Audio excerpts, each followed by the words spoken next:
नमस्कार, स्वागत है आपका हमारे चैनल में। मैं रानी गुप्ता आपके साथ और बड़ी खबर सामने आ रही है। आपको बता दें कि महाराष्ट्र में बीएमसी इलेक्शंस होने वाले हैं और इसको लेकर के अभी से बीजेपी रणनीति तैयार कर रही है। आपको बता दें कि हाल ही में अमित शाह 2 दिवसीय महाराष्ट्र दौरे पर थे और इस दौरान उन्होंने बीएमसी चुनाव के लिए बीजेपी और शिंदे गुट को एक मूल मंत्र दिया और उन्होंने 150 सीटों का मिशन अपने कार्यकर्ताओं को दिया है। इसी के साथ ही वहीं दूसरी खबर की बात करें तो सीएम एकनाथ शिंदे ने 2020 में महाविकास आघाड़ी के द्वारा 12 एमएलसी के नामों को वापस ले लिया है, जो कि राज्यपाल भगत सिंह कोश्यारी को भेजा गया था।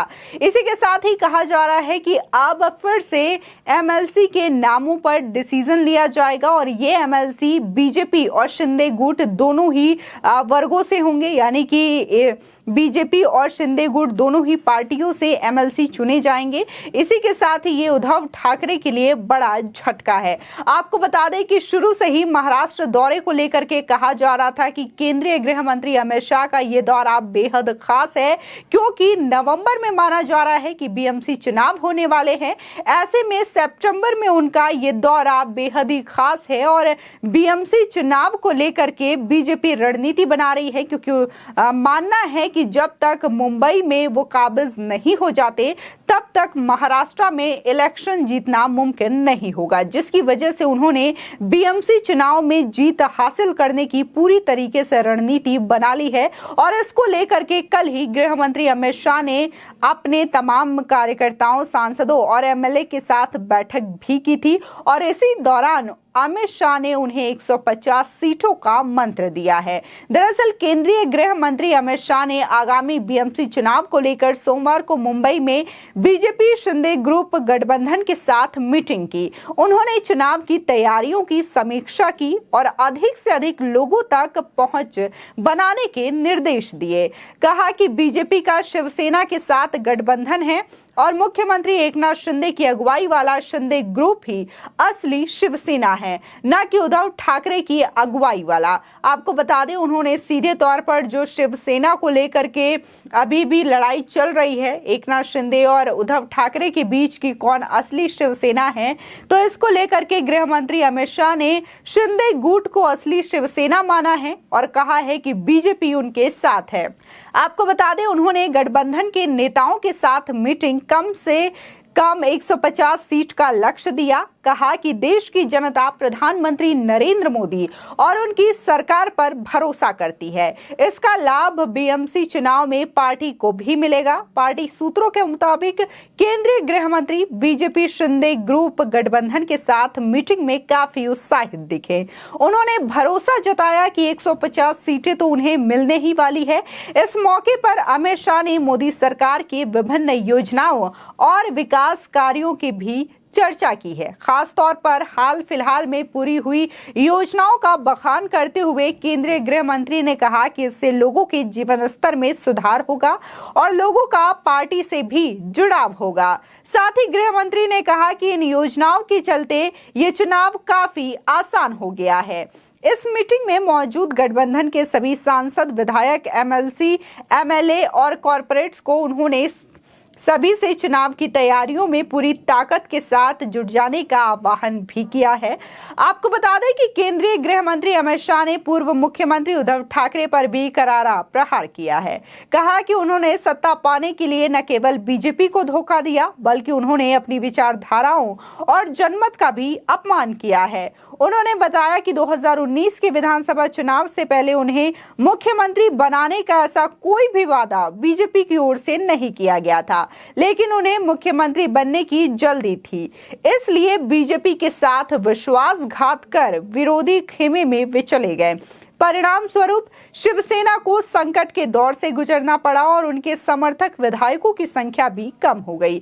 आपको बता दें कि कुर्सी से बेदखल होने के बाद जुलाई महीने में उद्धव ठाकरे ने बयान दिया था कि बीजेपी ने उन्हें रोटेशन में सीएम बनाने का वायदा किया था, यानी कि 5 सालों के कार्यकाल में जहां 2.5 साल देवेंद्र फडणवीस सीएम होते, तो वहीं 2.5 साल के लिए उद्धव ठाकरे सीएम बनाए जाते, ऐसा उद्धव ठाकरे का कहना था। लेकिन बीजेपी की ओर से कहा गया था कि ऐसा कोई भी वादा उनके द्वारा या उनकी पार्टी के द्वारा नहीं किया गया था। आपको बता दें कि अभी तक बीएमसी चुनाव के लिए कोई घोषणा तो नहीं हुई है। हालांकि संभावना जताई जा रही है कि ये चुनाव इसी साल नवंबर के महीने में कराए जा सकते हैं।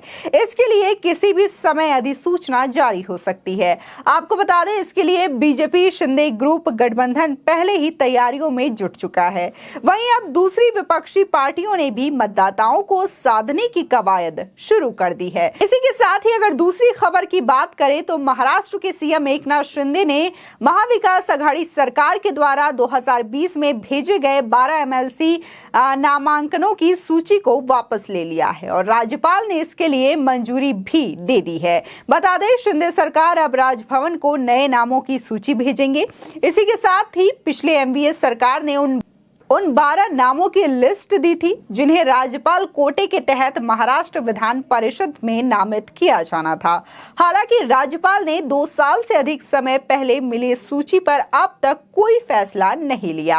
आपको बता दें कि उद्धव ठाकरे की ओर से राजभवन को भेजी गई सूची में शिवसेना कोटे से अभिनेत्री उर्मिला मातोंडकर, विजय कंजराकर, नितिन बानुगड़े पाटिल और चंद्रकांत रघुवंशी, एनसीपी कोटे से एकनाथ खड़से, राजू शेट्टी, यशपाल भिंगे व गायक आनंद शिंदे और कांग्रेस कोटे से रजनी ताई पाटिल, सचिन सावंत, अनिरुद्ध वांकर, मुजफ्फर हुसैन के नाम शामिल थे।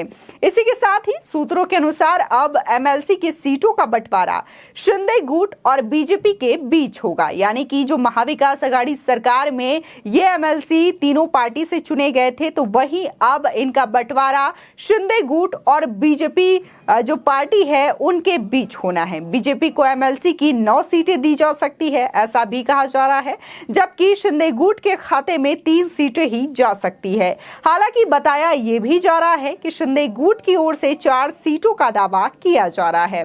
आपको बता दें देखने को मिला कि कैसे महाराष्ट्र में बड़ा उलटफेर हुआ। महाराष्ट्र की सियासत से महाविकास आघाड़ी सरकार गिर गई। उद्धव ठाकरे ने अपने पद से इस्तीफा दे दिया और इसके बाद बीजेपी के समर्थन से शिंदे की सरकार बनी और इसी के साथ ही अब ये शिंदे सरकार बनने के बाद केंद्रीय गृह मंत्री का ये पहला महाराष्ट्र दौरा था और इसको लेकर के शुरू से ही कहा जा रहा था कि होने वाले बीएमसी चुनाव के मद्देनजर ये दौरा अहम है, क्योंकि इसमें रणनीति बनाई जा सकती है कि कैसे बीएमसी चुनाव में सत्ता पर काबिज होने की तैयारियां की जा सके। क्योंकि लोगों का यही कहना है कि जब तक अगर महाराष्ट्र में सरकार बनानी है तो उसके लिए सबसे पहले बीएमसी पर कब्जा करना जरूरी है। यानी कि बीएमसी में जिसका मेयर होगा, जिस पार्टी का मेयर होगा, उसकी ही सरकार महाराष्ट्र की सियासत में होगी। और कुछ इसी तरीके की रणनीति को अंजाम देने के लिए 150 सीटों का मंत्र अमित शाह ने अपने कार्यकर्ताओं को दिया है। आने वाले समय में देखा जा सकता है कि कैसे बीजेपी और शिंदे गुट इस पे काम करता है और बीएमसी चुनाव में अपनी जीत दर्ज कराता है। आपकी इस खबर पर क्या राय है हमारे कमेंट सेक्शन में जरूर बताएं। आगे की और भी अपडेट के लिए चैनल को सब्सक्राइब करना ना भूलें।